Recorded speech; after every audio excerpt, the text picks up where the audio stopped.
And Yoram says he's coming, logging in. Okay. Awesome. Good evening, everybody. My name is Dr. Deborah Jenkins. I'm your host for Black Talk Platform. Welcome. We are excited about tonight's show. I have with me Pastor Anthony Davis, who has been traveling with me through this for over a year now. And we have a hot button topic tonight. We're hearing the Black men speak. How's that? We are here to hear what the Black men have to say. I think it's very important that we listen to Black men because often they are marginalized. And guess what? It's not always by whites. Sometimes it's by us. And guess what else? Sometimes it's by us as Black women. And so I'm thrilled to have them tonight here to discuss. We have Pastor Davis, we have Bishop Darren Ferguson, we have Tony Lindsay, and we have Minister Rev Keith Rodriguez. They will all be showing up in a minute, but who's up first? Young man out of Brooklyn, New York, Bedford-Stuyvesant, or Bed-Stuy for many of us in New York. That is how we affectionately call that community. I was getting up one morning, as I often do, turned it on WPIX, and saw him being highlighted for what he has done in Brooklyn, New York. Many of you know, if you're any place other than in New York, you know that crime in New York is on the rise. The violence is almost out of control. And I say almost out of control because we have young people like this young man I'm about to bring on doing the work like Pastor Davis and I and many others do on the ground. And throughout the nation, crime is just up, but in New York in particular. And this young man, Mr. Arnold Ludd, who I'm about to bring on, he so impressed me that after seeing his segment on WPIX, I reached out to him on Instagram and I said, listen, can you come on my show next week? It's an all-male panel, and this would be perfect to amplify your voice and work you're doing in Brooklyn, New York. He immediately said yes, and here he is tonight with us, Mr. Arnold Ludd. Welcome. Hello. Can you hear me? We can hear you. How are you? I'm good. How are you? Good. Welcome to Black Talk Platform, where we talk about everything having to do with the Black community, including our young people like you. Pastor Davis and I, we champion young people and the work that you do. And so you are the champ tonight, Mr. Arnold Ludd. Welcome. Thank you for having me. You're very welcome. I have one more guest in the back in the green room. Do you mind if I bring him on? Because like I said, this is an all-male panel and I want them to support the work that you're doing. So as they come in, I'm just going to bring them on. But this is your time to shine, okay? Yes, thank you. You're very welcome. Welcome, Tony. Welcome. Hey, how you doing? How are you? All right. Good. So as I said, and you heard, Arnold Ludd, he is from Bedford-Stuyvesant, and he has the most wonderful name for his program. It's called Gloves Up, Guns Down. Arnold, talk to us about your program, please. My program is called Gigabyte Gloves Up, Guns Down. It's something that me and my group of friends came up with. Gigabyte is our group name, and this program is basically just to get kids off the street. Like I mentioned in my YouTube broadcast, that kids only could go to the local basketball or the local park area to play basketball or just chill with their friends. They need an alternative to do outside of just going to the basketball court and playing ball. To get them outside of the streets and get them into a secure building just to have fun with their friends and build a community. Awesome. Absolutely. We agree with you. So let me give a shout out to Inspiring Minds, Miss Peru, right? I understand that they are one of your funders. Am I correct about that? Yes, Miss Peru is one of my funders and a very bright person that helped me along my way. Yes. Well, we give her shout outs for the work she's doing with you and other young people in Brooklyn. How many young people do you have in your program right now? I have about 15 young people in my program as we talk. Wow, that's incredible. Now, yesterday you found out, or was that today, that you found out that the school was closed, but you all would still be able to have access to the playground. Was that today or yesterday? I know there's a holiday. That was today. Miss Peru texted me early in the morning because she heard from my helper from my project. that works in the school, and he texts us like, the school's closed. I don't know if y'all want to cancel the program or try to figure something out. I texted back like, let's just do it in the school park. And then we had a big turnout today, even though we switched the location last minute. We had it in the school park. We had our trainer there. We had the day officer come out and talk to the kids, and it was a great turnout. And you know why I'm bringing that up? This is not what I had asked Arnold to prepare for, but I just love, I don't know about the two of you, Pastor Davis and Tony. I love how young people pivot so quickly. I was so impressed when I saw him say, you know what, we're still going to meet in the playground. Y'all come, we'll be there, and he said his coaches showed up. I think that is what many of us need to do in order to continue to support our young people. Somebody else talk to him. I'm going to bring one more person on, Arnold. We have Minister Rev Keith Rodriguez. Hello, welcome. How you doing? How's everybody? All right, brother. Good. We're talking to the young king out in Brooklyn, Arnold Ludd. He is doing the work. Minister Rodriguez, he's been running youth programs for many, many years. And so I know you will be impressed hearing more from Arnold. Arnold, do you have both girls and boys in your program? Yes, my program is for female and male. Is no limit. I feel like a lot of people try to focus programs on male, which is bad, because the females need to have strength too and ability to join these programs. So my program is for females and males, and we both, we come together and have fun. I love it. Have our final guest, and I want to bring him on. And then, guys, please feel free to jump in and ask Arnold questions. We don't want to over inundate him, but you know how I do here. We also don't let him come on without giving him some financial support, because even though he has certain lines of funding, we also want to be a blessing to him. So let me bring on our final guest to join us tonight, and that's Bishop Darren Ferguson, my friend, my brother. Come on in, Bishop. How are you? Hey, how you doing, sis? All right. I think you know many of the people, but we are talking to the young king right now, Arnold Ludd. And let's keep it on Arnold, and I'll get into my introduction of all these fabulous panelists after we finish talking to Arnold. Brothers, do you all have anything you want to say to Arnold about the work he's doing? Wait, talk about Gloves Up, Guns Down. Tell us exactly what that is before we ask you more. Gloves Up, Guns Down is something that was trending on YouTube at the time.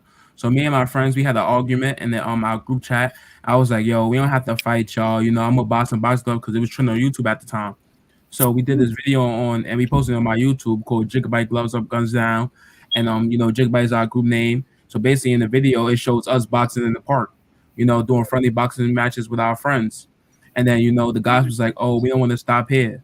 So, I'm a part of the Inspiring Minds, and I'm a part of another program called DYCD. So with these two programs, I got funded X amount of money from each program, and plus I raised money on the GoFundMe to start my project. Wow.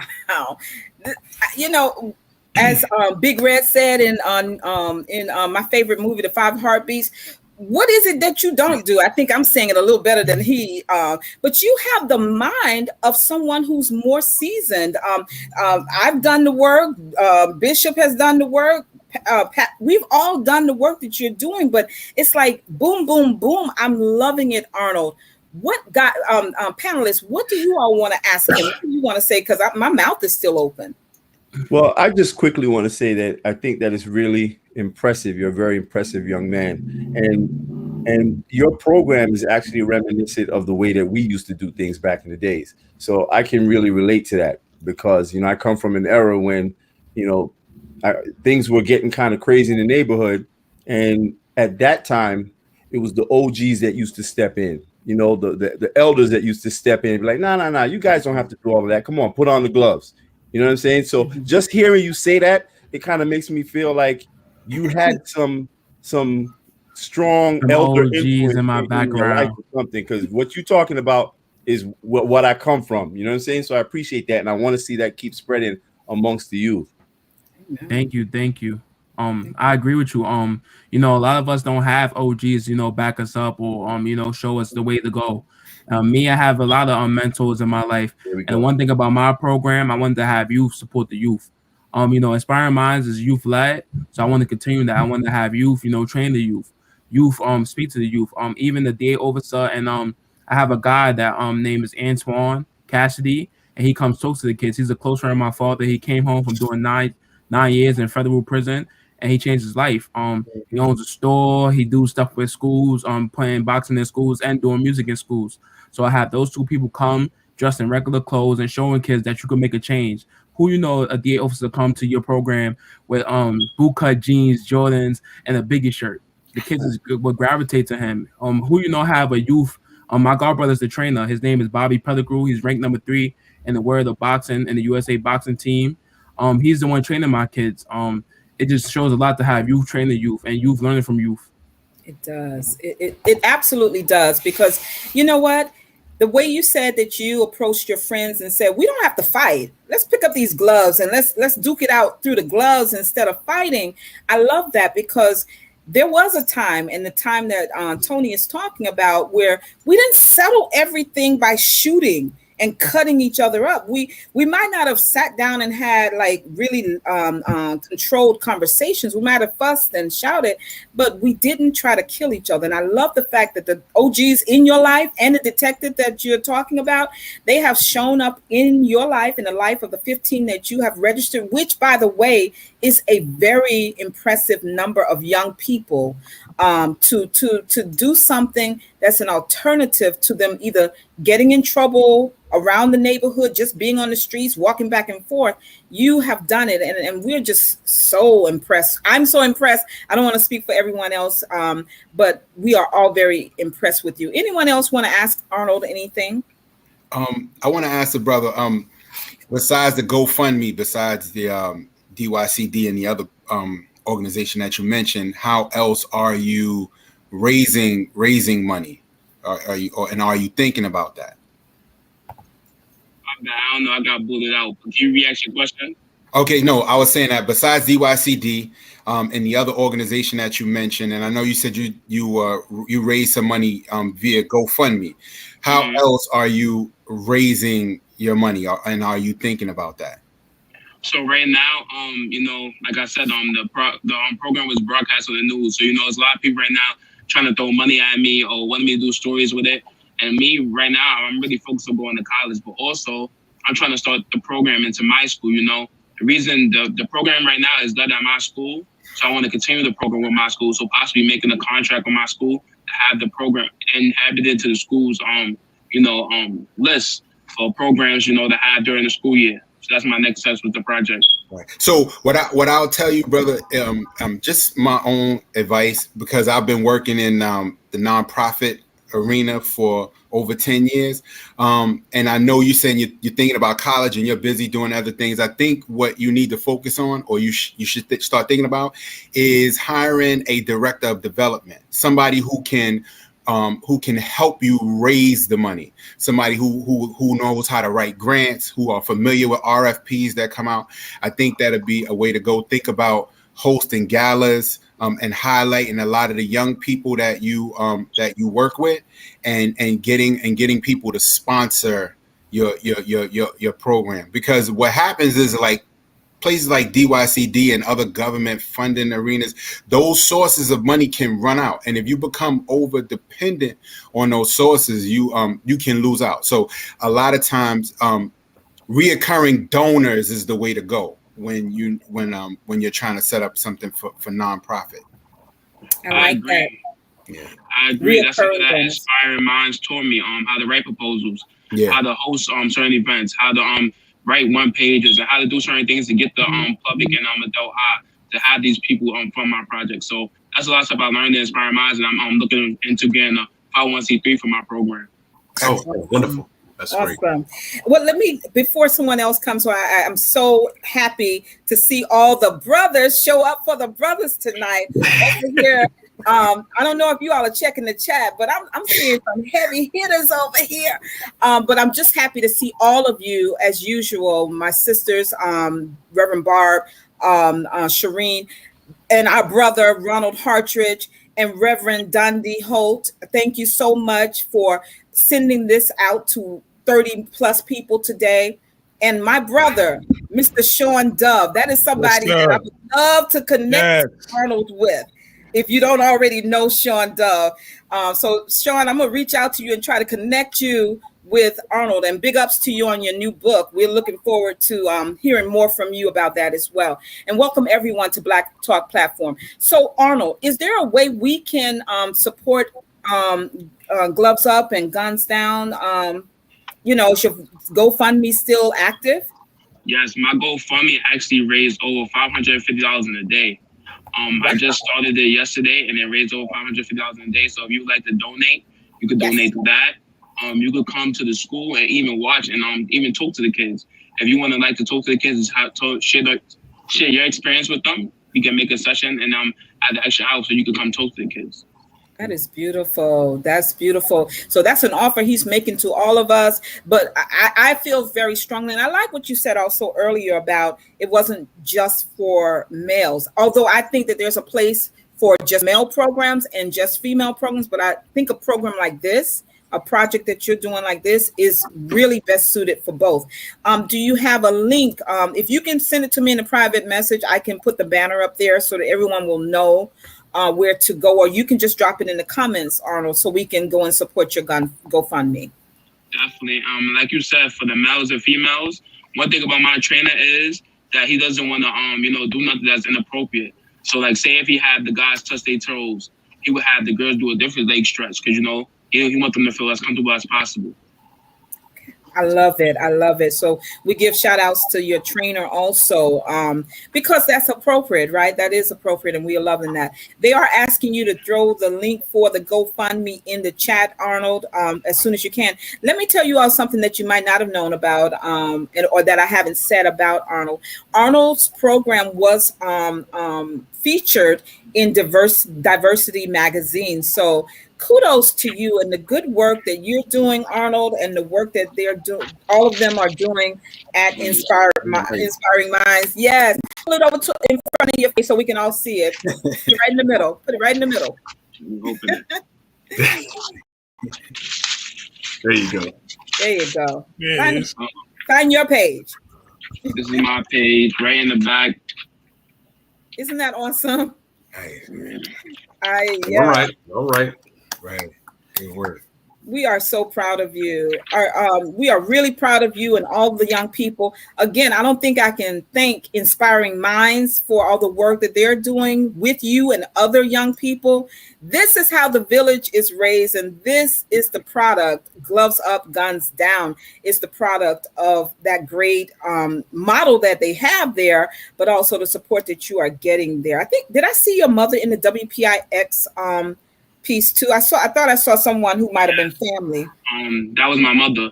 Yes, that was my mother. They gave my mother a little spotlight, and I appreciate that. Yes, she was a proud mama, and we know about proud mamas. I'm a proud mama too. So, brothers, before we let Arnold get out of here, do you all each want to say something to him? All I would want to say is that you give me that link to your GoFundMe, and I got you. Because this sounds fantastic, and so I think if whatever you need, what we can do, we're here for you, and not just for me, but I have a church behind me, people I can share that link with. We can get you really rolling. Yes, appreciate it. Mm-hmm. Yep, same here, and I'd love to come over and see what you guys are doing. We had a similar program when I was in Far Rockaway. We did boxing. The kids loved it. So, Young King, just keep doing what you're doing, man, and you are our future. That's and right. we are super proud of you, super supportive. And like Pastor David said, man, anything you need, we got you. We got you. Appreciate it. Always welcome to come. Yeah, brother, I would not only just on a monetary side, but with my experience and background in the nonprofit arena and working with young people, I could definitely give you some pointers on how to expand your brand. Definitely. I wanted to show y'all too. I actually have water bottles with the name on it. He on it. He on it. And I have the t-shirt on the back of it. It has the t-shirt name. Nice. Love it. Yes, sir. Yeah. Yes, sir. I pretty much I'll keep it short and sweet. I'd say that it's very impressive, and it's a very strong quality that you take the initiative. You take so much initiative, because that's something that's kind of deficient today. People taking the initiative without being told to do something. So that's something that's very important. And another thing that's very important, what I can see from this little conversation is that you're humble enough to seek counsel. That's very important. Always know that you can learn something from anyone you meet. You understand what I'm saying? So it's very good that, you know, the path you're on right now, young brother, is the right path. Just always remain humble, and you're going to see things really skyrocket for you. All right? Yeah. Appreciate it. Yeah. That's your that's grandmother's in the house. Your grandmother's in the house, Arnold. All right, Miss Reed. Miss Reed. You see, he comes from really good stock. Go on, Arnold. Definitely. One thing I wanted to say is, like, with my project, like I told my friends and I told many people, yeah, it's me writing the proposal for my project. Yeah, it's me that got the funding for my project. But this started with me and my friends. It started with me and my friends. You can see my friends was highlighted in the news clip. And it's going to end with me and my friends. You know, I want to bring up my friends the same way I want to bring up my community. You know, we started together, so why not finish it together? There's that humility I'm talking about. Oh, I love it. I love it. And let me tell you, we believe that you're going to go far. We're going to hear many things about you. I don't want it to be lost that he invited us to come out more than once, at least twice, to see exactly what they're doing. So any of us here or even in the audience, if he's an open invitation to come and see them in activity, the good work that they're doing, because they need our physical support as well as our financial support. And so, Arnold, if there are any last words you want to share with us, we welcome you back anytime to give us updates, but definitely give us the last words before we let you get out of here. Yes, definitely. Like she said, anybody's welcome to come, join, and even participate. If any adults want to participate, I'm sure that my channel would love to help y'all. And you know, anybody's invited. As y'all can see, like in my background, you see like a lot of awards. You see a picture of me. I just want my program to be as big as, you know, I just want to take my program as big as I took school. You see all these words behind me. I want my program to be up there too. So like I said, all y'all welcome. Any support y'all want to do, if y'all just want to come look, if y'all want to bring your kids, you just come out or even participate yourself. And I really appreciate it. Can you shout out your school? Tell us the name of your school. Yes, my school is B Camp High School. I just recently graduated from there, so I'm going to college, but it's called Brooklyn Community Arts and Media B Camp High School, 300 Willoughby. And the project will be located in the gym from 11 a.m. to 1 p.m. It's every Tuesdays and Thursdays. Okay. Awesome. Look, you're getting a lot of support over here. We're all over this. We're all over the city, but we're also in New Jersey on this panel right here, and in Westchester County. So listen, we are so appreciative for you coming to visit us tonight. You can certainly continue to watch as I bring the brothers on to have the grown-up man discussion, the more grown-up man discussion, but certainly you might glean some things from listening to them. And actually, if you want to stay, you are welcome to stay. But we are going to close out this segment. Thank you so much, Arnold. Gloves up, guns down. We are taking our city back by doing great projects, and yours is one that is worthy of the recognition. So thank you so much. Thank you for having me. Very welcome. Very welcome. All right, now. All right. I'm going to put this one last comment up about Arnold. Thank you, all audience, for supporting him and sharing with us what you think about what he's shared with us tonight. So we are going to transition from this recognition of this young king, Mr. Arnold Ludd, gloves up and guns down, to our program for this week's Black Talk platform, which is entitled Black Men Speak. Black Men Speak. They get to speak. I'm just moderating it for the time. You know, I'm just here. I'm going to listen. I want to learn too. But certainly this is a very important subject that actually grew out of a Facebook post by Pastor Anthony Davis a couple of weeks ago. I feel like it was about 2 weeks ago now. Yeah, about 2 weeks, Pastor. Yep. Yeah, he simply posed a question about this notion of Black male privilege as it relates to all this intersectionality discussion.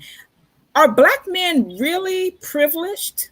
And once you say are Black men privileged, you mean are they more privileged than another, right? You'd have to say that, because to single out someone means that there is a converse. So this, for me, is not a discussion as to whether or not Black men have it better in the United States than Black women. To be sure, and I believe that this is a discussion for a whole nother panel of people, there is patriarchy within the church, the Black church in particular, but I would also say in other denominations as well, in other ethnic groups, that men are the dominant leadership in most churches. So as it relates to faith, men, Black men, whatever men, they have dominant roles in the faith tradition.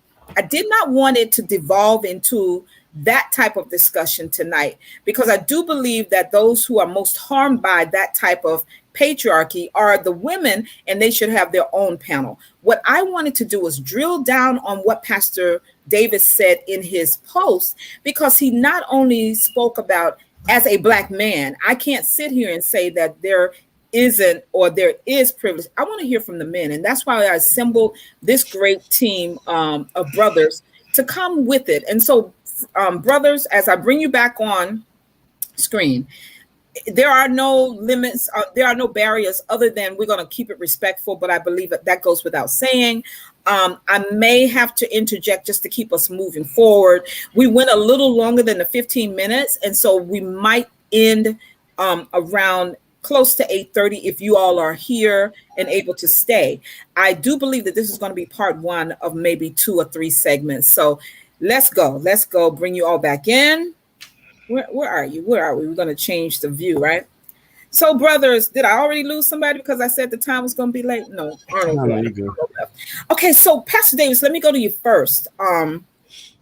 This was you posed this question not in sarcasm. You really wanted to have some good exchange around this question. Can you tell us what's that burning desire that made you post what you posted? And I have it in case you don't, or if we need to share it with the whole audience. Yeah, I have it. Okay. I think this is a long-standing question that I've grappled with, and I think a lot of Black men grapple with, especially those who are like the men on this panel that love Black women, right? We love our community. We work with our community, and we want to make sure that that our Black women are protected. We talk about the fact that Black women need to be protected, and we're sensitive to those things, and so we're sensitive to our community. But also, we also deal with this term called intersectionality, is what you had mentioned, and the idea of patriarchy, in the sense that Black men are also privileged, and we hear that a lot, and that conversation has increased, especially in recent years.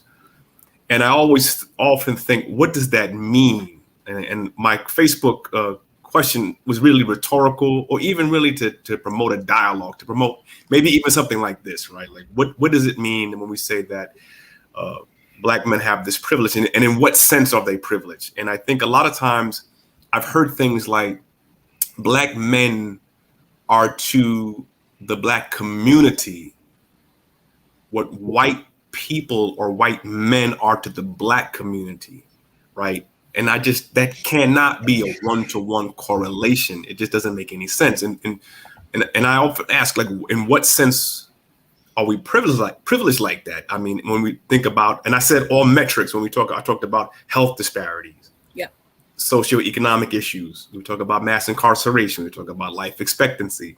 Even in the midst of COVID, I think we've lost something in the area of 3 years of our average lifespan. I mean, it's just, when you look at employment, when you control for incarceration, Black men are among the least, if not the least, employed in the country when you add in the incarceration. So there's so many areas where we're not privileged, where we are actually the worst of things. And even when we talk about the police shootings, right? And sometimes we say, well, we don't remember the names of Black women victims. And I understand where that comes from, right? And we have to say her name. If it's Sandra Bland or whoever that female victim is. But oftentimes the reason I think why we talk about men so much is because there's so many more men that are killed by police. It's not again to pit one, women versus men. It's just that the sheer volume of how many men are have been shot and killed. It's just we're so not privileged in so many regards. And I understand we talk about patriarchy in the church, and Yoram and I had a conversation earlier about that. And yes, we can go into leadership. And I think you mentioned something very important, Pastor Jenkins, is the fact that it's not unique to the Black church. Right. It's not unique to Christianity, whether we can go into the Jewish faith, as my dog is making noise, or to Islam, or to whatever.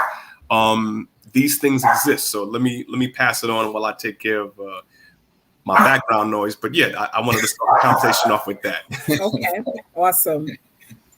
Someone else take the ball. That is no. Go ahead, brother. No. Go ahead, Bishop. Go ahead, Bishop. That question is loaded on so many ends, because we have had conversations about patriarchy, and my particular lens is unique in the sense that I spent 9 years in prison, but I've also been a part of church leadership, and I've seen the disparities on both sides of the spectrum. The first disparity is the disproportionate amount of Black men who are in prison across this country, which incarcerates more people per capita than any country in the world. And then, seeing it from the lens of being in the Black church and looking out in the congregations on Sunday morning and seeing 75% women, but seeing that the leadership is 90% male. So it's a very nuanced conversation. It's a difficult one to pin down, but this is what I will say. I will say that privilege is a loaded term nowadays when we're talking about white privilege and stuff.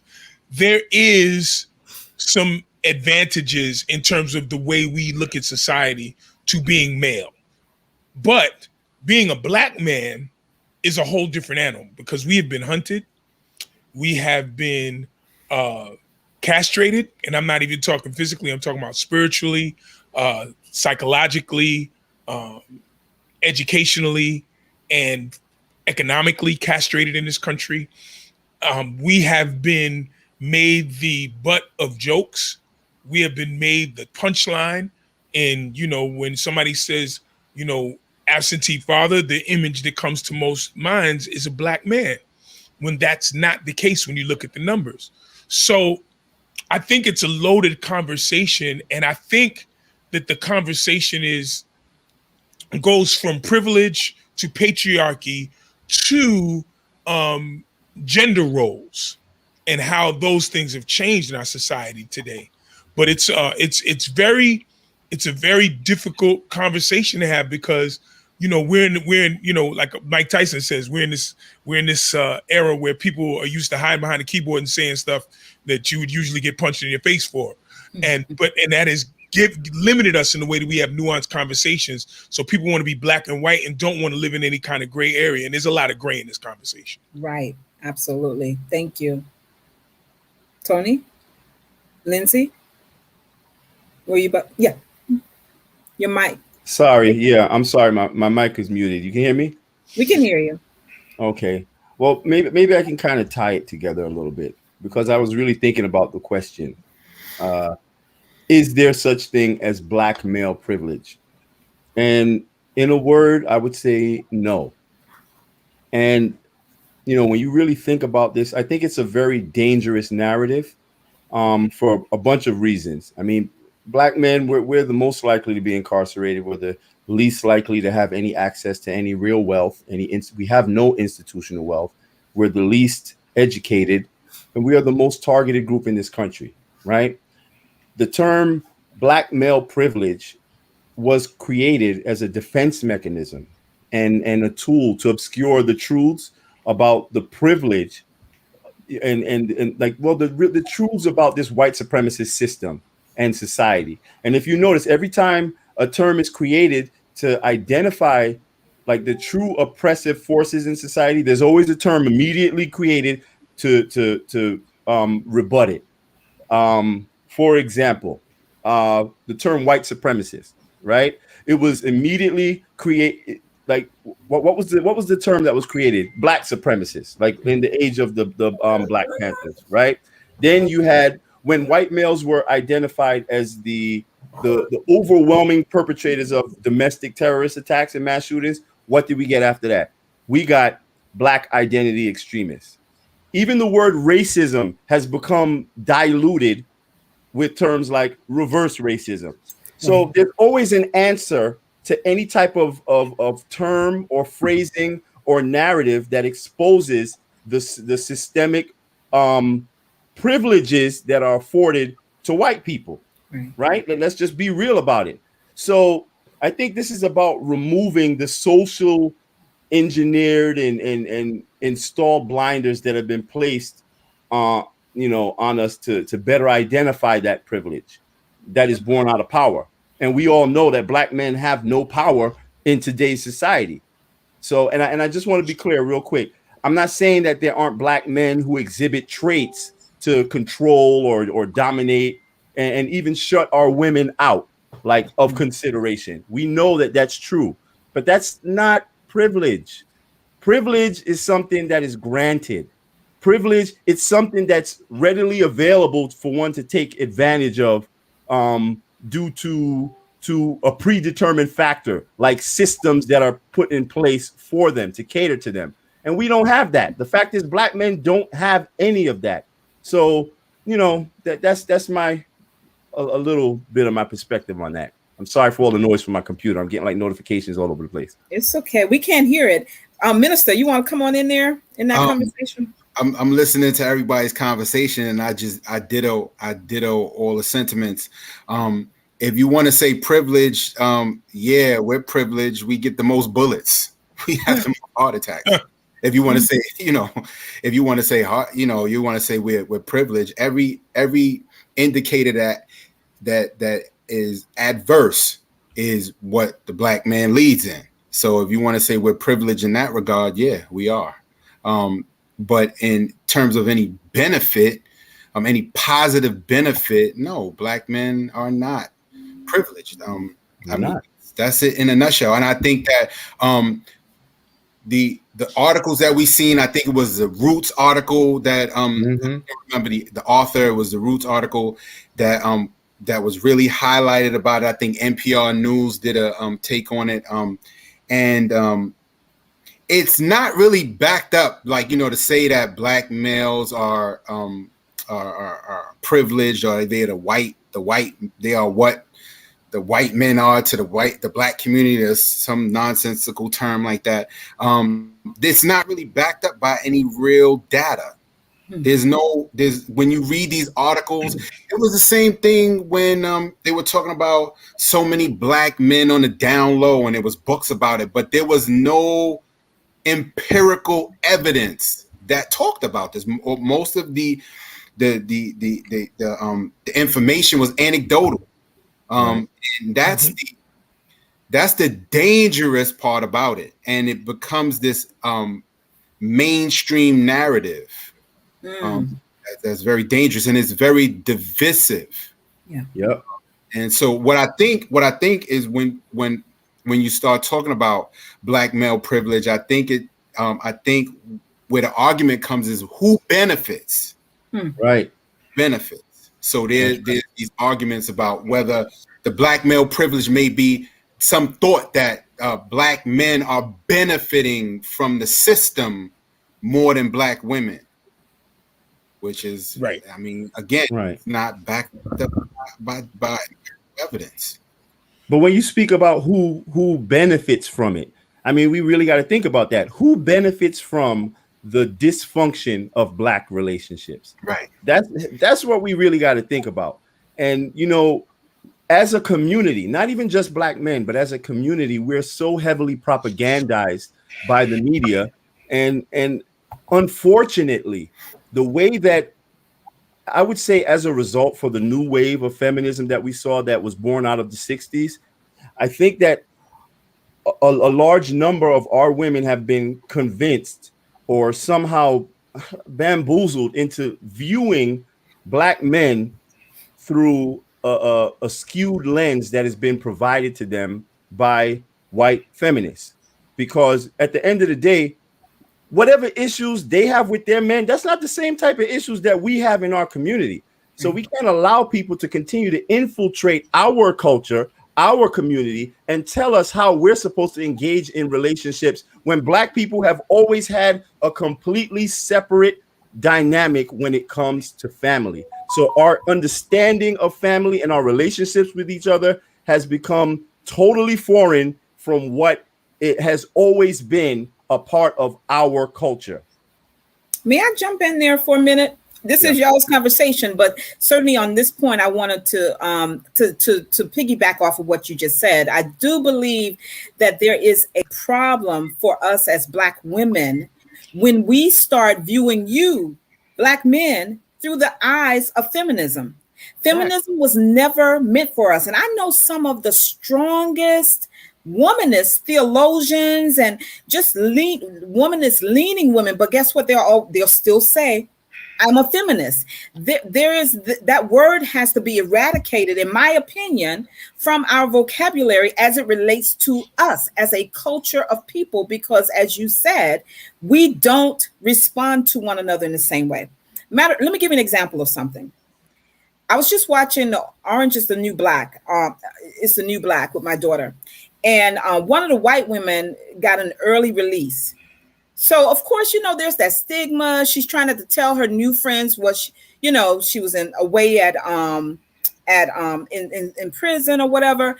And her PO came and did a drop-in visit, a surprise visit. And she's having like a little circle, a mom circle. She's not a mom, but she's babysitting her nephew or her niece.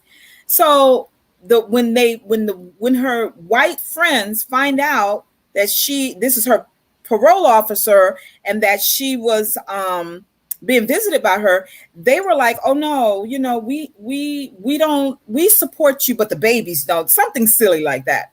And I turned to my daughter and I said, when one of ours come back, we welcome them.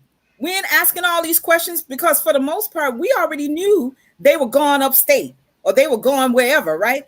There is a different way that Blacks relate to one another. Then why do we as Black women, and this is definitely rhetorical because I'm the only Black woman on this panel tonight, why do we continue to adopt their ways and then push those ways off onto you?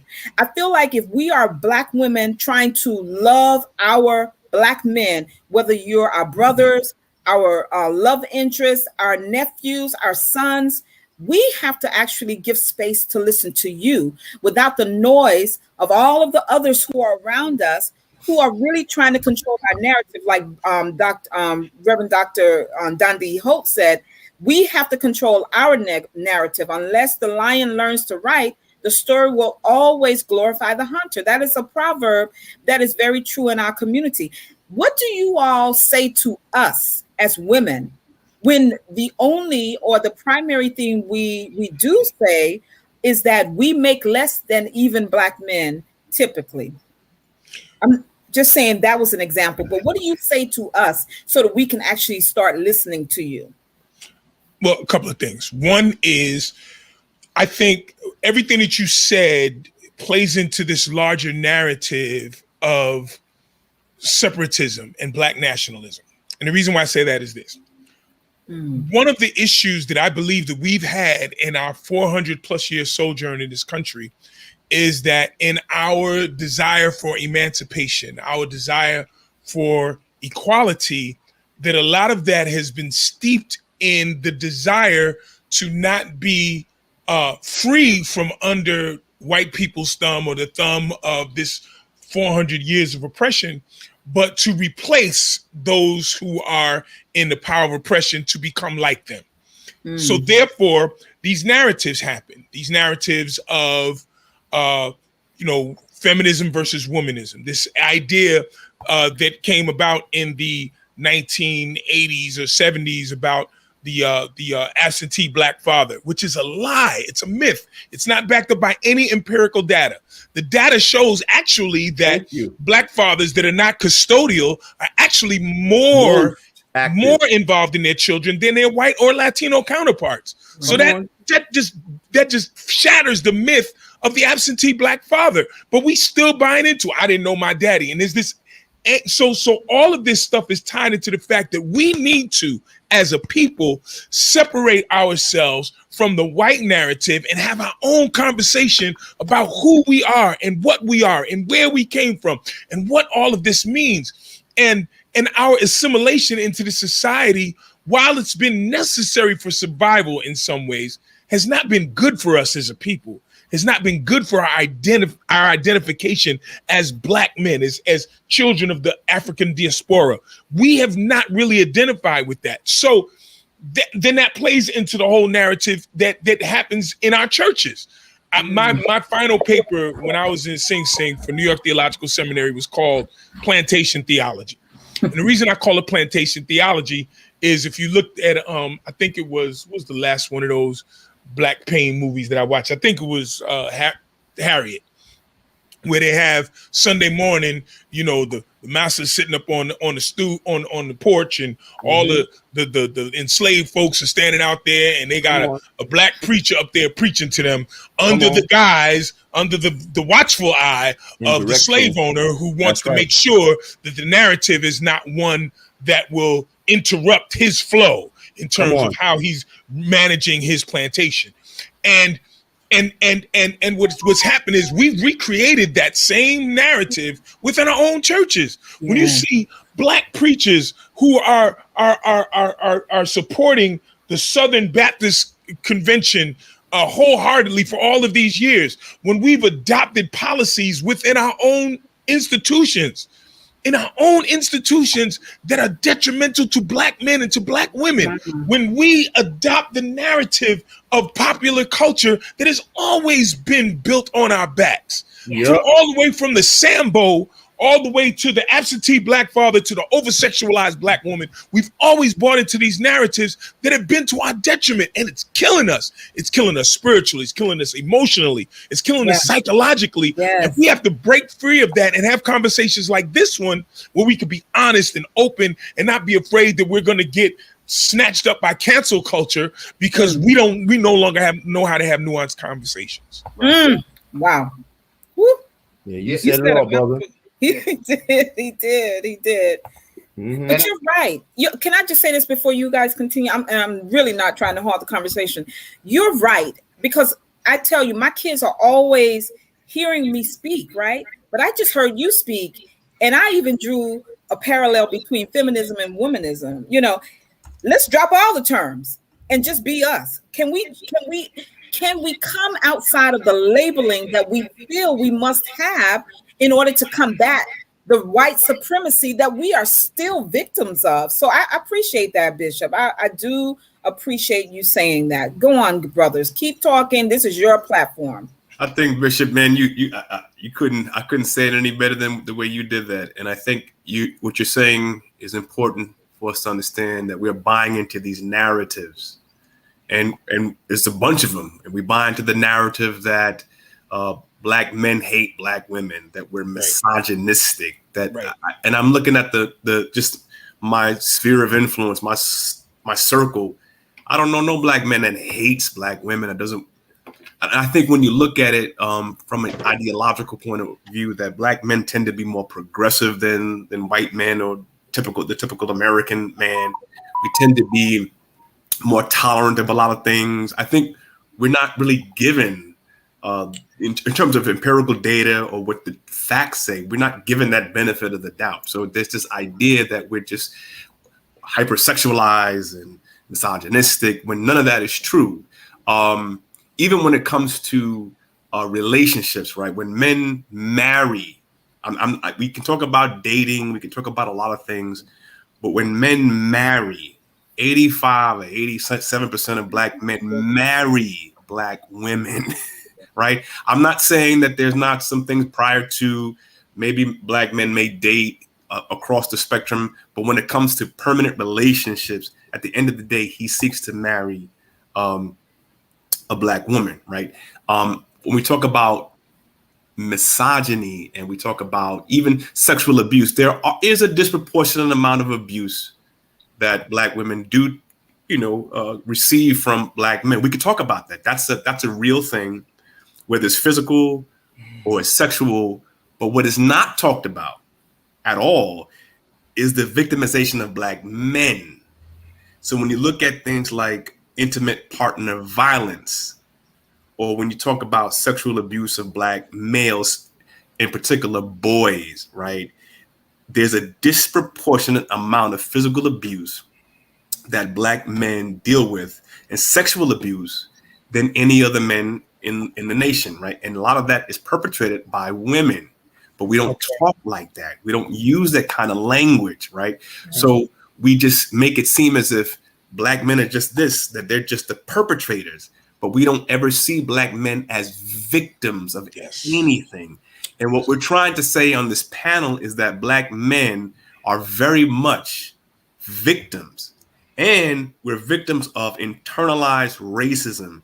There's a high level of self-hate. In order for us, Bishop, to do what we do, to buy into it, it has to come. It comes from internalized racism, self-hate, that we don't believe, we don't love black men. Black men oftentimes don't love black men. That's why so many black men are murdered in cold blood by who?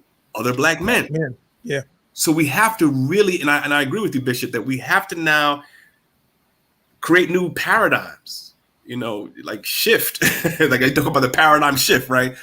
And create new ways of thinking for us that we have to no longer assimilate, no longer embrace these narratives, and create new ones based upon data, what's empirical, what is true, not what somebody's narrative that they're placing upon us. That's right. You cannot blame the unfavorable results of hundreds of years of oppression, brainwashing, and abuse on the victims of it. Right. And we have to learn how to take a bird's eye view perspective of what is going on as it pertains to dysfunction in our relationships. And I'm going to make some people mad right now when I speak, and this, but this is something I think needs to be discussed. I want to address something that you said a little bit earlier, Dr. Deborah, when you asked the question about, why is it this way? Why is it so hard? What was it about for black men, for women to accept? Oh Lord, basically, why is it so hard for women to hear black men, right? When it comes to these things, and why do they buy into these narratives so much that are being, kind of indoctrinated into them by the enemy? Well, we know it's not just black women buying into it; it's black men buying into it as well. Yeah. And all of these outside forces, it is really damaging our infrastructure. Right now, I love black women, and I love them with all my heart. I have 3 daughters. And I love them enough to tell them when they slipping. You know what I'm saying? I find that as my obligation. That's my duty and my responsibility as a man to do it. But I think we've become so fear-mongered into remaining silent when it comes to criticism or any type of helpful words of advice to our women, that men pretty much kind of sit back and just remain silent now. They just decide, man, listen, I ain't even getting involved with that. You know what I'm saying? And then that further contributes to the dysfunction, because now you have even less communication. And then we go around and we're scapegoated. I mean, we talked about the narratives about black men being absent, in the lives of their children. We're deadbeat dads and all of that crap. But no one talks about the war on drugs. Nobody talks about the crack era. Nobody talks about these things that directly contributed, like mass incarceration, to the extraction of black men from the home and the ruining of those relationships that they would be able to build. So even the narrative that we still see sticking today about black men being deadbeats, we know it isn't true. And I think it's especially evident in the new generation, in this younger generation of people, of millennials and Gen Z. We're not seeing all this deadbeatism. We got to remember the result. There were people that were born out of the crack era and those eras who did experience this. So quite often, the people who have that lens of judgment and disdain for black men and their roles in relationships and families are the older generation.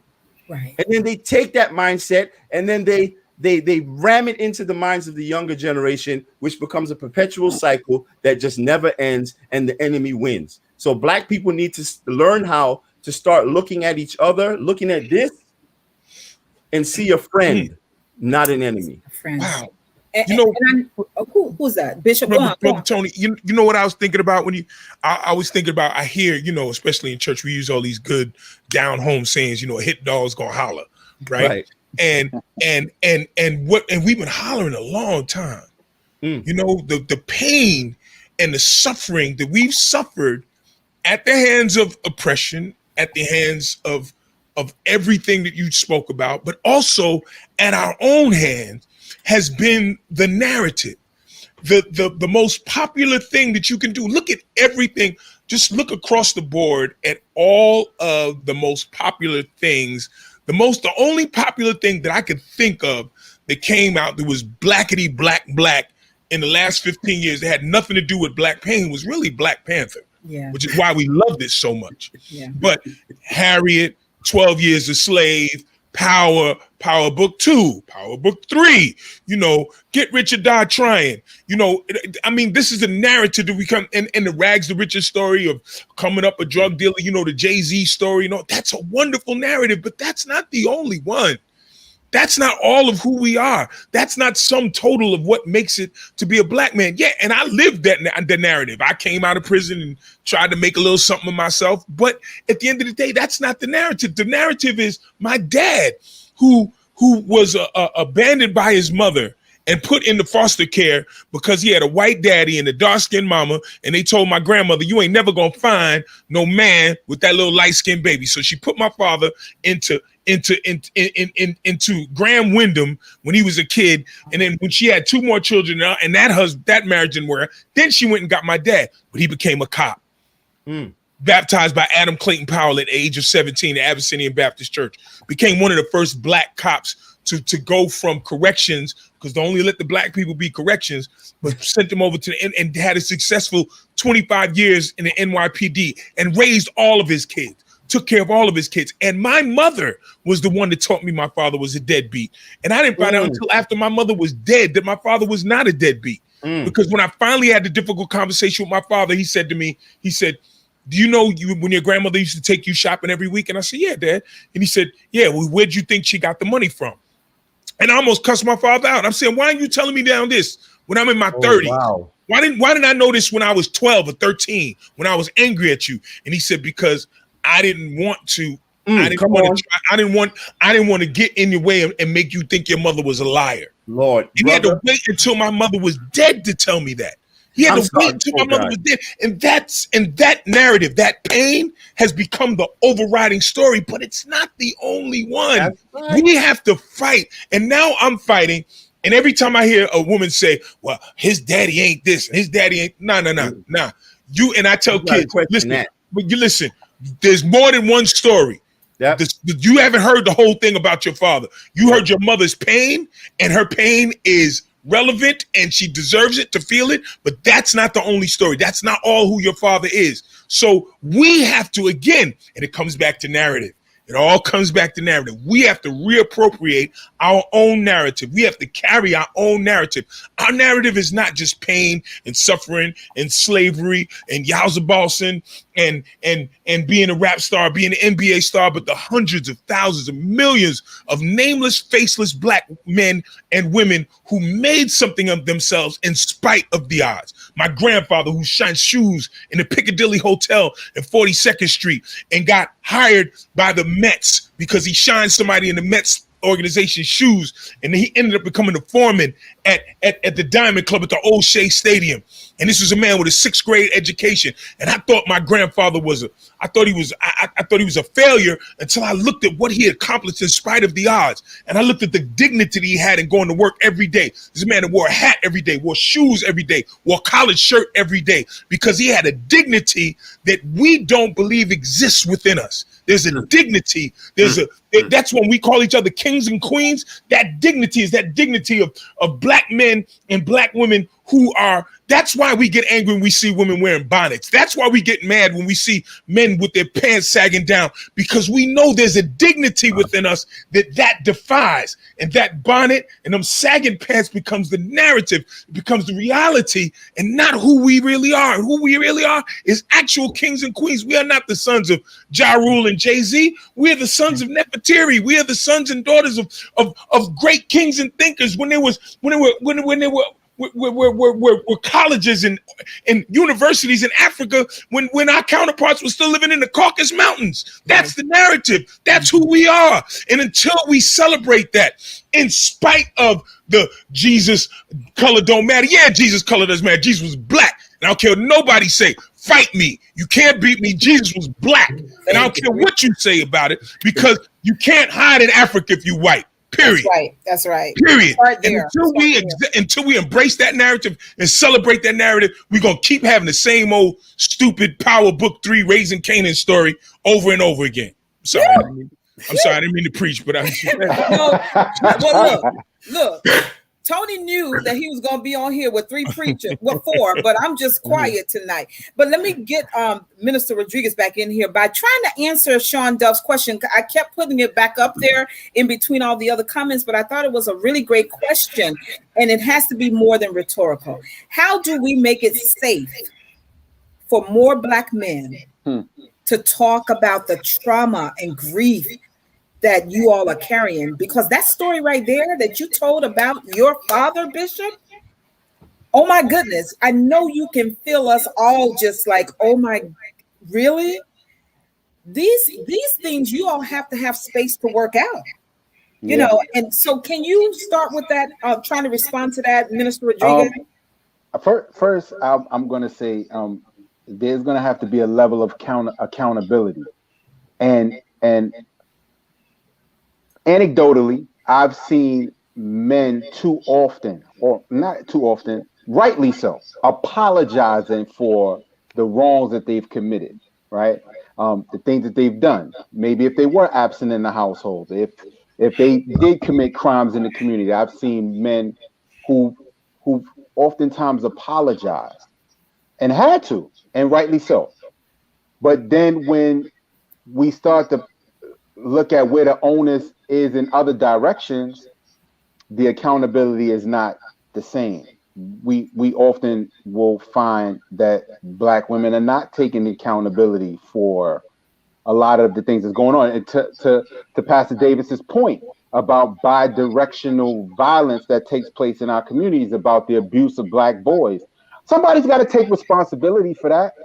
Somebody's got to say, yeah, I messed up. But we want to continue with the Black queen, mother goddess of the universe narrative, and then not take responsibility for, okay, so we want to say, we want to say, yeah, the Black woman's been carrying the torch and she's been running the community. But then when we look at so many Black men in prison and young Black men in prison, if women were running things and holding things down, then do they take responsibility for so many young Black men in prison? Since they've been head of the household, running the family, running the community, getting people elected, do they take responsibility for that? Do they want to take responsibility for that? Or are we just going to put the onus on Black men and say, well, they've been absent. All right, so they've been absent, but we also dealt with the past 40, 50 years of hearing Black women say, I don't need a man.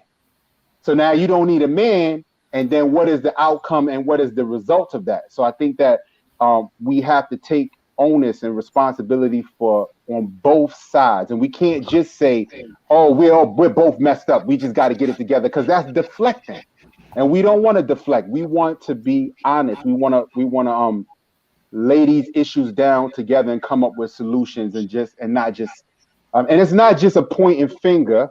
It's taking responsibility and being held accountable. Right. I mean, I can say this. I am still getting a little bit of feedback, and it's not on me. I have nothing over here. But let me just say this.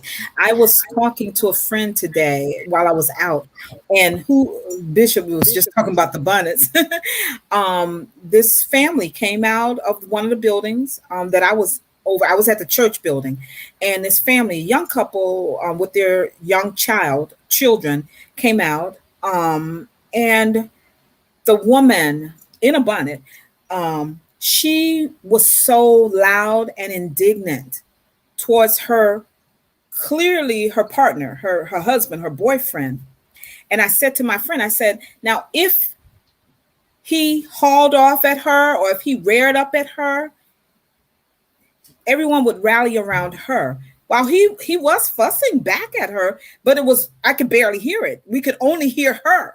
And I said to the friend, I said, I've seen black women, mush black men in the head like this. And before he could even try to respond, a circle of defenders have come around her. These are things I think that you're speaking about, Minister Rodriguez, but we have to take accountability for our role in a thing as well, right? But to Sean's question, where do you all get this space? Because I've been following the child support movement. I'm an advocate for fathers who are really being railroaded with this child support issue. It's horrible. So they've just finished the moratorium back in April, I think March or April. I share that out widely because not only sometimes is the system keeping men who want to be there for their children away from them, sometimes the moms are too.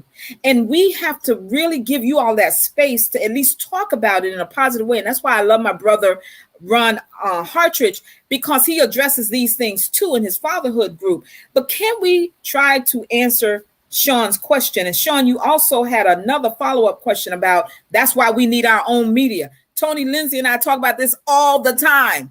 We talk about this all the time, having our own media. And hopefully I'll get a chance to talk about that at the end of the show. But can we answer Sean's question about how do we make it safe for more black men, guys, to talk about your trauma and the grief that you all are carrying around? And we all expect you to still be strong, go out there, earn. We do expect this. I think that there should be some expectation, but you all have to have a place to park this just in a safe space. How do you answer that? Any of you respond to that, please.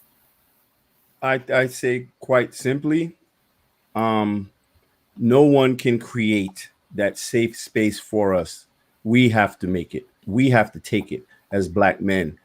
And because if you think about it, I would, you know what, the easiest way to say it, honestly, is we got to reclaim our masculinity and stop allowing people to twist its definition. Because if there's one thing I know, feminine energy responds in a certain way to authentic masculine energy. But we're not seeing that anymore because it's like black men don't even know what masculinity is anymore due to a lot of factors that are taking place in society. I mean, we're being taught that a real man, will like, look at the abuse situation that you were talking about. You know how many women I see hitting they men, abusing their men, fighting them, cursing them out, embarrassing them, demeaning them, emasculating them. And what do those men usually do? Nothing. Why? Because either you're going to get locked up or you're going to get blamed for something, or you're going to be seen as effeminate for responding and or defending yourself. So I think black men need to learn how to reclaim their voices unapologetically. That's very important because we've been taught that our voices are something that we should apologize for. Mm-hmm. Anything we do is an offense. So I think that once we discover our masculinity, whether it be from the OGs teaching the young men, or this is a problem we have. Men, and I don't want to say real men against whatever men, but I'll say masculine men that distribute masculine energy.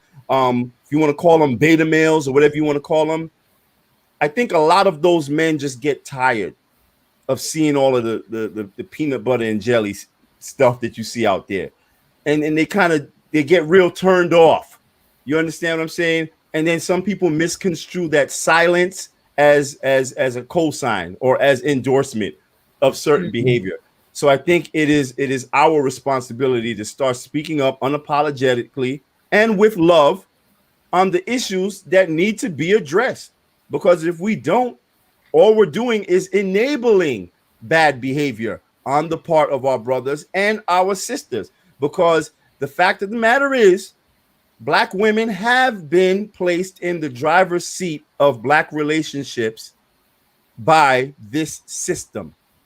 We know that.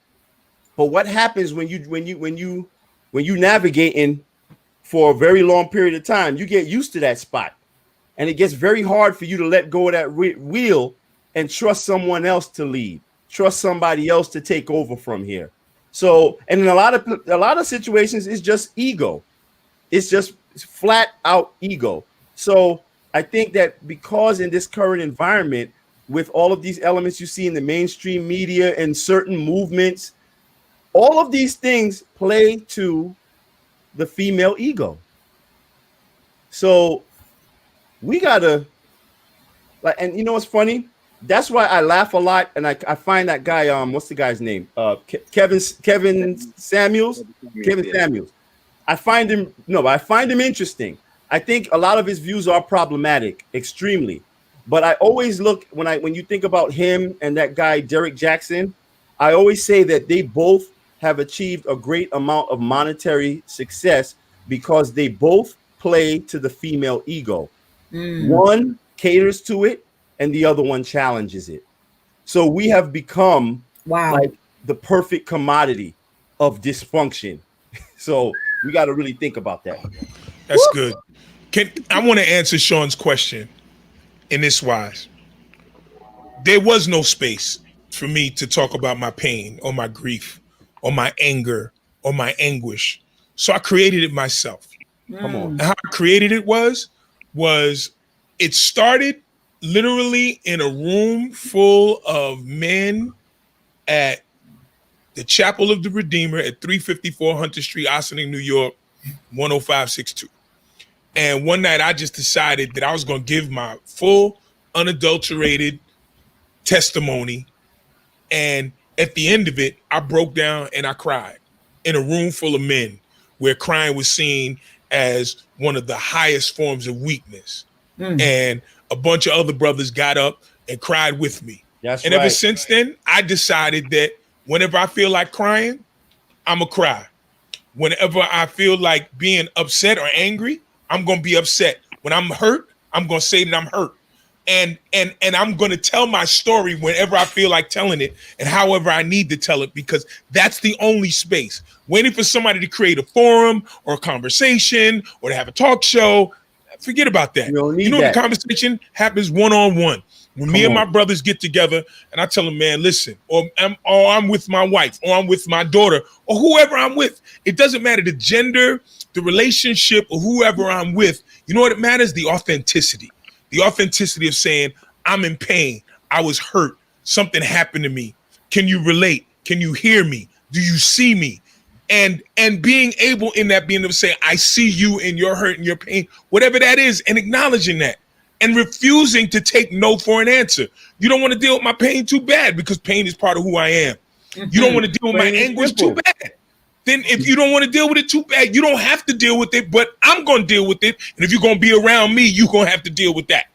Period. You know your value. That's why. You know your value. Exactly. Black men don't know their value. Exactly. But it's in addition, everything that, see, Bishop, man, you've been killing it tonight, brother. But the thing is that what you're speaking to is being human, right? That's right. And to a large extent, Black men have not been seen as human. We have been objectified, whether we're talking through slavery and everything in the aftermath of slavery. We're not seen.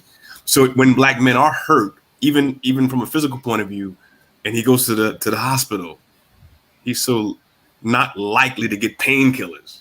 They just think he has this enormous threshold of pain. We know that this is documented stuff, right? Or even like he said, that to cry is seen as some type of weakness. But he said that he cried and other Black men cry. Well, yes, all Black men cry. We all have our moments where we break down. And so we have to understand that it is okay to be vulnerable or okay to be human and express it. And we have to make that normative, and that we haven't done that. We act like to be a black man, he must always be in this place of being superhumanly virtuous or superhumanly strong, when that's not the case. So like you said, Bishop, you had to create that space for yourself, and it has to start there, right? Because we're all walking around with a mask. So I said to Yoram earlier, black men, we grill each other in the street, right? We walk by, we got this, you know, we can nod at each other and kind of affirm each other too, but sometimes we can be very aggressive towards each other as well. But we're walking around with these masks. We need to take these masks off, and as you said, become authentic, authentically human, vulnerable, real, right? Yes. And it's okay. And I think the more we express that, the more we demonstrate that, then that space becomes something very natural and not something that it's contrived or you need a forum. It becomes very, very organic. Right. Tony, you in the comments too? Yeah. I just saw a comment. I'm not too sure that I agree with it. Come with it. I don't know which comment you're talking about, though. No, it's my brother, you know, Craig Visions, who participates with us. He said, there are no space. Yeah, I think you had on the screen. He said there are no spaces currently available for black men, which I agree with. And he said we can't build these spaces without the help of black women. I don't agree with that. I don't agree with that. Because I wanted to hear you all's your perspectives on that. So talk to us. Why don't you agree with that? Wait. Oh, okay. Go on. Go ahead, brother. Sorry. No. But, there are spaces that are being created. You go on YouTube. They call it the manosphere. It's been around for a long time. I mean, it's kind of changing. It's becoming nuanced. There's different levels of it. You will have a Kevin Samuels, but you will also have a Dr. Tommy Curry. You'll have a Dr. T. Yeah, that brother is on point. Yeah, you also have a Dr. Tiosan Johnson. There's another guy, BGS Igmore. These men have created platforms, media platforms, where men can go to and listen to different perspectives. I don't necessarily agree with all of it, because some of it is because black men have been hurt and have been silenced for so long that black men are pulling out. They're saying, look, I'm not engaging anymore. Like that silence that you talk about, Tony, sometimes it's the silence of, I'm not dealing with none of it. I'm out of here. I'm not marrying nobody. I'm not having no babies. I'm not doing none of it. I won't say give up in a sense where they're giving up on themselves. They're saying that, right. Yeah, they're giving up on this relationships, pretty much. The idea of relationship. They're giving up on this idea of community, because they see that that there is this idea coming from women that men are not protecting, men are not, these divisive points of view, and they're saying, look, I'm not being heard, I'm not being talked to, I'm not being listened to. I'm gonna pull out. I'm not doing it anymore. So that I feel is dangerous. But this manosphere, it's on YouTube, it's on a lot of media, social media platforms, but they are coming with a lot of perspectives that we don't necessarily hear in our churches and other spaces in our community, in our academic spaces, in our academic communities. We don't hear them, because we haven't been given those spaces. So we have started to create those spaces for ourselves where we can have these discussions and talk back. Bishop, were you trying to say something before? I can't remember. No. Let me just pause here, as this has been such a great conversation, and I'm not ending it, of course. And Craig says he can explain. Craig, where are you? We want to hear you explain. But I want to share, and I had asked all of you panelists the question in the email, but no one responded. So I'm not sure if I can say what I want to say, other than for Pastor Davis and probably Tony, because I've talked to them more than the two of you. I love it, Bishop, that you created that space for yourself. But back to Sean's point, and man of spirit, is that what you were saying, Minister Rodriguez? Yeah. So you guys right here, you are four strong Black men, trusted in your communities, trusted by this platform. Bishop, everybody's not free like you and me. I'm serious, because I think if they put us in a room together, Bishop, because we don't typically have a whole bunch of filters, they're going to just put us both out, and that's probably how it's going to work. But I create that space for myself. I created this for all of us. We need spaces like this. Can you all, in your strength, I'm talking to all four of you, right? Can you all create something for brothers who are not as strong? They're not all there where you are, Bishop. You just said, listen, for my own mental wellness, I'm going to do this for me. And if y'all don't like to see me cry, y'all can leave, but I'm not going to stop crying. Other brothers need to be liberated. They need to be free to feel the same way. And I'm not dissing or talking negatively about the forum you're talking about, Minister, but you're the ones that these brothers in this chat are waiting for. They're already working on it. You all. What'd you say, Tony? Already working on it. Okay, so look, brothers, let's look for it, because it's very important that we don't leave people without some resources, some recourse for how they can get to where Bishop is, right? How we can create these spaces where there is that freedom without judgment, because I'm just sitting here listening, not in total disbelief, but just because I want to hear from Black men. It's very important that you all are heard, and the things that you all are saying cannot all be dissected tonight, because we need to do this again, in my opinion. What do you think? I think there's something I just kind of don't want to be missing from the conversation, because I know we're talking a lot about social aspects of everything, but sometimes we kind of glaze over the economic impact of our situation, and it has a huge impact, just the economic standing of Black men in particularly American society. We stand at the bottom rung, the bottom tier of this society economically. And that's pretty stressful. And stress, as we know, is one of the major contributing factors to our shortened lifespan. It's a contributing factor to the heightened level of depression that Black men that are going through, that goes undiagnosed largely. Black men scared of the doctor. This taboo around going to therapists and counseling and things like that. That's something that we need to shed as well. So I think in mentoring Black men spiritually, psychologically, all of those types of elements, I think that it cannot be absent something that addresses the economic standing of our brothers, whether it's training. Listen, I'm an entrepreneur, but I'm a tradesman. I'm a carpenter. I'm an electrician. I'm a plumber. I'm a filmmaker. I'm a barber.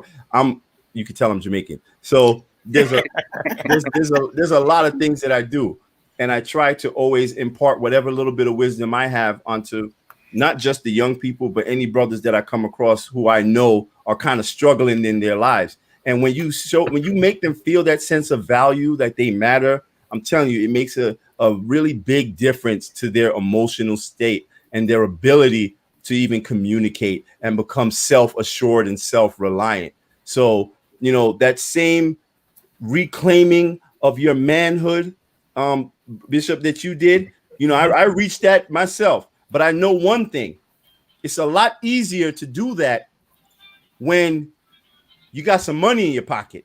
It's a lot easier to do that when your income or your wealth or your sustainability isn't attached to a white supremacist system. A lot of people, they got jobs, you know what I'm saying? Like me, I work for myself. So I understand that I'm probably a lot more free in my ability to say certain things than other people would. You understand what I'm saying? So it's just so many, it's such a nuanced situation, you know what I'm saying? So I just think that we all can play a very specific role in this. but I just don't want us to leave out the economic support aspect of this, because it contributes directly to a man's sense of value in a society that tells him he is worthless and does everything to bar him from access to wealth. Real quick, I wanna piggyback off that for a second. And so yeah, we do have to look at this economic point of view, and we also have to look at it from this perspective. There's a term called John Henryism, right, where black men are working so hard to beat the machine that when they reach their goal, they're dying. We are dying. We're dying. We're dying to secure the bag, to be able to compete. And we are working ourselves to death. And so, yes, while yes, we want to have economic empowerment, we also want to put that in its proper perspective, because we don't want to just be chasing the bag to secure the Mercedes Benz or to, I'm talking about chasing self-sufficiency, just to be clear. Absolutely. So the point that I'm piggybacking off with the economic perspective is that we can't be delusional. Like, we cannot be delusional. We have to understand what the outcomes of chasing that bag and getting that money can mean. It can mean when you say, working 3 jobs, or working you working a job, you working 2 jobs, your wife or your partner's working 2 jobs. Who's home taking care of babies? Who's home taking care of babies? Who's home feeding them? Are we relying on the after school program? We gonna need more gloves up, guns down programs to take care of our babies, or are we gonna be home to do that? And a lot of times that I find that we get so caught up in chasing the money, right? And I'm not arguing your point, Tony. I'm agreeing with you that we do need economic sufficiency, but we also cannot be delusional. We got to really understand that with economic power, we also have to know that we're going to be out there chasing that dollar. We got to also be home. We got to create ways of being home to take care of the foundation, which is the family. I need to say one thing, because I gotta log off in a few minutes. Can y'all hear me? Yes, sir. Okay. I gotta log off because I have a hard 8:30 stop. Let me say this: the last time that I felt this, that I feel tonight, is, I guess it was about 2 years or so, right after If Beale Street Could Talk came out, and Joshua Dubois invited a bunch of us down to have a conversation about the movie. Bunch of black men. They called it, it's still on Huffington Post website, called The Brothers of Beale Street. And what I loved about that night, it was a part of the movie where the main character's in prison, and his girl brings his baby to see him in jail. And Alfonso Wyatt was there, and he knows that that's like part of my story. And I guess he felt me, felt my spirit at that point, and he put his hand on my shoulder and reached over and whispered in my ear, "You all right?" And I said, "No." And that carried over into the conversation. And that intimacy amongst those men, some who I knew and many who I didn't, is the same thing that I'm feeling tonight. And the intimacy is not in like, I've known y'all for years, but just a shared experience, a shared passion, a shared desire for us to be our best selves, and to be unapologetic about that, and to not cut corners with that, and all of the accountability that requires of us. So I wanted to say, before I log off, I just want to say thank you to all of you. Thank you, Dr. J, for creating this space for us. And I can't wait.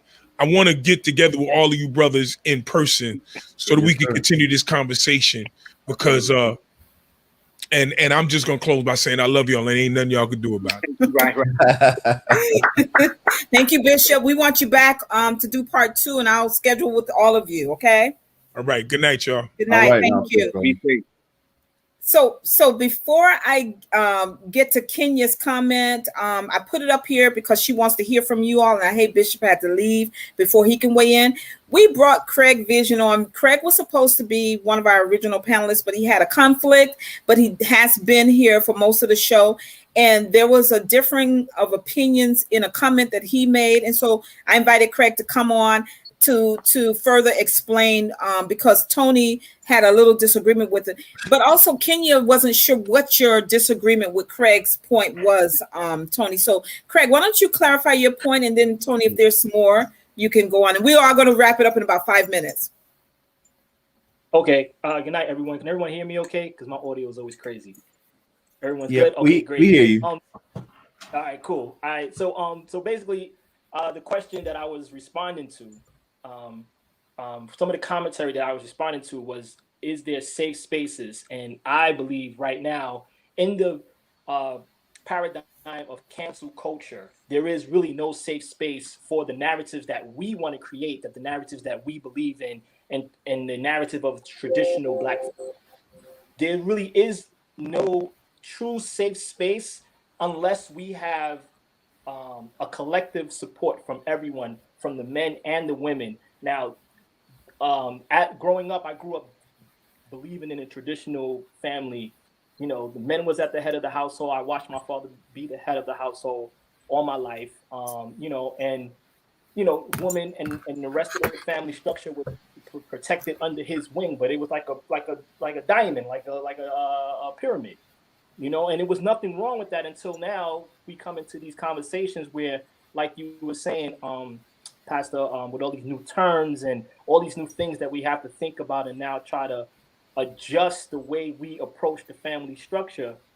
Whenever we push back on that and say, well, that may be a little damaging to the Black family structure, we get shot down by women who support these dangerous terms and ideologies. And when we as men try to point out how they're damaging, especially damaging to the Black male, we get shot down, we get called toxic, we get labeled all these new terms to where you kind of say, yo, you know what?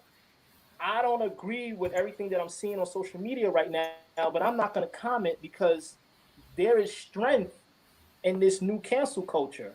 So is there really a safe space for me to say, well, this is how I grew up and this is what I believe in? And there's other brothers that believe, you know, the same thing as me. Well, who's going to be the first person to jump on that thread and say, well, no, you're wrong, you're being toxic? And that's going to be a Black woman. You know, so we have to have a code. We have to have a line that we all agree on, and we all say, this is what we as the diaspora believe in, and we support this narrative. And I don't think we have that glue right now. So that's what I mean. There is no safe spaces. Oh, okay. Can you hear me? Sorry. I Yes. agree with you that there is no safe space for Black men without Black women playing a part in that. But that depends on where that space is. Whose platforms are those spaces on? So if we're talking about in the mainstream media, or we're talking on white supremacist platforms like Facebook and others, then no, we will not have any safe spaces, which is why I emphasize creating our own spaces. So I get what you're saying. I'm just saying that we don't need them. You know, we've gotten so used to YouTube and Facebook and Instagram and all of this stuff, all of their platforms. We're making all of this money. You understand? But we're not building our own, which is why I say which is why I always stress the importance of Black independent media and Black institutions. Because once we do that, please, I don't need no space in their house. We build our own house. Right. So I agree with you, but I just think it's more nuanced in that where are we? What spaces are we talking about? Because I don't need Facebook to create a space or any of these other white controlled entities. Well, maybe not a space, but an ideology. Like But even when factoring in cancel culture, I get it. But look at people like Kevin Samuels. I hate bringing him up because I'm really not a Kevin Samuels fan. But look at his impact on cancel culture. And first of all, I don't know why he's doing it, but for us to engage in these discussions, we don't need the endorsement of anyone else in order to have these conversations. So that in itself exempts you from cancel culture. So we have to stop being afraid of cancel culture and do what we have to do regardless, in my opinion. Okay. Awesome. So, you all are just lighting up the comments. I'm loving everything that I'm hearing. Clearly, we have to do this again. We have to do this part 2. And hopefully we can do it before all of you all can get your schedules together with Bishop and you all meet in person, because I really think that this conversation needs to continue. I'm so happy for the support the sisters have given to you all tonight. But I didn't expect any different because, listen, we attract what we desire, right? And I'm not into this, what is it, the law of attraction thing. I'm just saying that, like you just said, Tony, we have given so much to these platforms that we say are free, like YouTube and Facebook and Twitter and Instagram and all the others. But are they really free when they are shaping our minds, when they are telling us what we should desire in terms of the stimulus that we receive? And what we should say and not what say. We should say, when we should say it, how we should say it, and to whom we should say it, Mm-hmm. And so I think we need some alternatives. And I certainly am happy to have had you all here tonight. I know we didn't cover everything, but I do sort of want to give some fidelity to Kenya's question. I keep putting it up here and moving it back because I also want to share the comments of others. She wants to know, what is, let me just not paraphrase it. She says, how do Black men feel about the way the word strong? We've broken down that word for Black women. Many resent it. Is this true for Black men? And that's a great place for you all to start wrapping up your comments. And I'll just tee up the next week's show. We're going to start with you, Minister Rodriguez. I don't think Black men resent being, if I'm understanding the question properly, I could understand how Black women do resent that title, of strong Black woman, and how it plays itself out. But I mean, Black men want to be strong. We want to be strong. I mean, honestly, Black men want to be strong. Black men have, will, and always protect Black women and be strong for Black women. This false narrative of Black men don't protect, that Black men don't cover their families, that Black men don't cover their communities is a lie. Black men have always protected and will continue to protect. We will continue to be strong. So that's where I'm going to put that at. Okay, Craig. I know that the word, I believe that there has been conversation around the word as it pertains to women, and it has some negative connotations to it. And I've listened to those discussions, and I agree with most of it.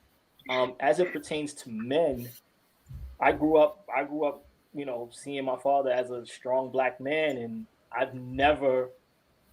I can't imagine how that word could be bad and used in a bad way for men. So I don't see it. I would embrace it. I'd rather be around strong Black men. That's how I want us to be represented. I want us to be represented like that in movies and media. I want to be around strong Black men. I want to see strong Black men be role models for our children. So I have no problems being a strong Black man. And anyone who would twist that word for something to mean something negative, I think is just trying to destroy the image of a Black man, and his masculinity. So I have no problems with it. Tony Lindsay. Well, I'm not sure if I totally get the question based on the framing, but I will say when it comes to strength, I think there's a misconception, because when it comes to Black men and strength, I believe Black men are strong, considering all that they've been through in this society and all that we have been through over the past 600 years. Black men are strong. What we need to do is help Black men get stronger. So I think if we look at things more so through that lens, it can probably reset our perception of our brothers.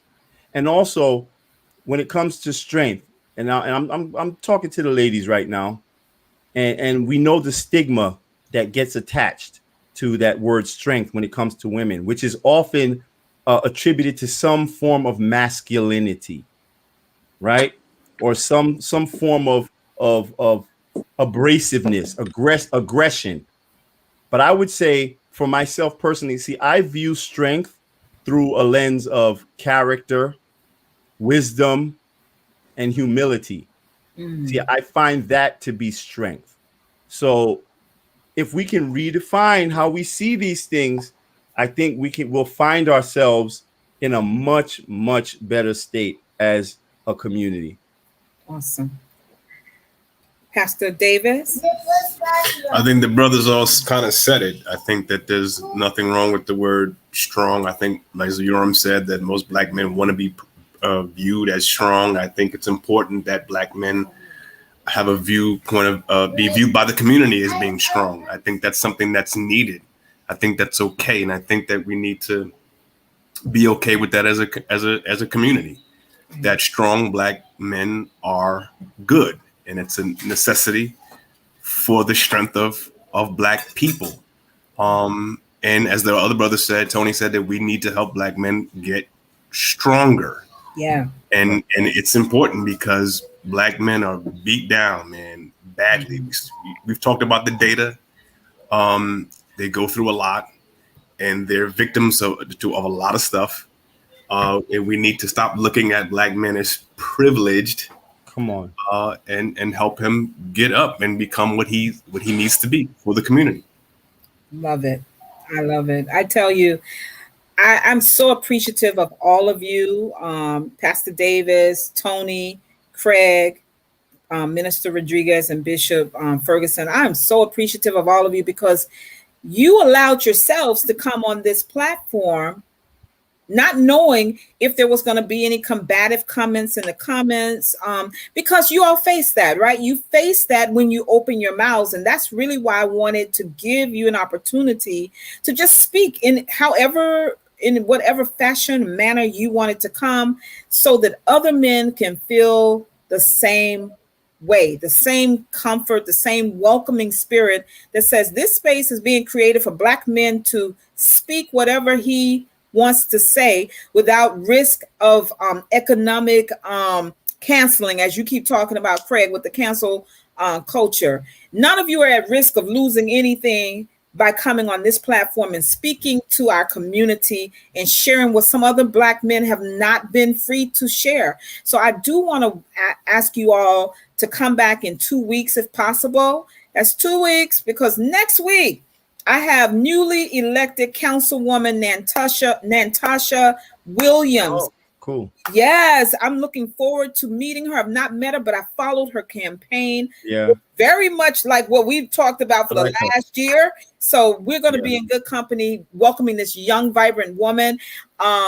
She really is a part of a new ushering in of women in leadership here in the city of New York. Let's see what that looks like and what are her plans.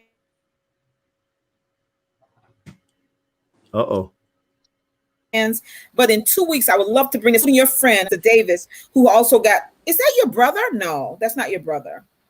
That's not your brother, Pastor, right? You kind of broke up there for a second. Say that again. I said Jamil Davis is not your brother. No, not my brother. He's a good friend, though. Good friend. So we welcome. We want to welcome you all back in 2 weeks. And then we have another young brother here. I'm so happy that you all gave life to Brother Ludd too, offering to help Minister Rodriguez, with the whole development piece, because we do know that the city's money runs out. Look at what happened last summer with the young people, right? So Thank y'all all. And if you're in Brooklyn, Craig, Tony, if y'all can get by his program, that would be so wonderful. That would be so wonderful. I'm not going to promise that I'll go, but I'm going to definitely try before they end out the summer. And please, you'll go. Thank you. Thank you. Of course. And then we're going to give to his program, his GoFundMe. Tony put the link in here. He put the link in here. Anybody watching this can do the replay. The first 25 minutes, you'll see the link to support Gloves Up, Guns Down in Bed-Stuy, Brooklyn. Listen, brothers, thank you all so much. Be safe. Love your families. Talk to your wives. Reverend Jerry Johnson, I just realized you're my longtime friend. I see you. I see you. And she talked about how when her husband came back from Vietnam, he talked about his pain and his grief. And that's beautiful. Why? Because you actually gave him an ear. You let him speak. The word let has to become a part of our past vocabulary in terms of being Black women. And just come to us. We're willing to listen. Thank you all, guests. And thank you all, viewers, for joining us tonight. Please come back and witness this new ushering in of leadership in New York City with Councilwoman-elect Natasha Williams. Guys, I'll see you in the back room. Good night, everyone. Good night.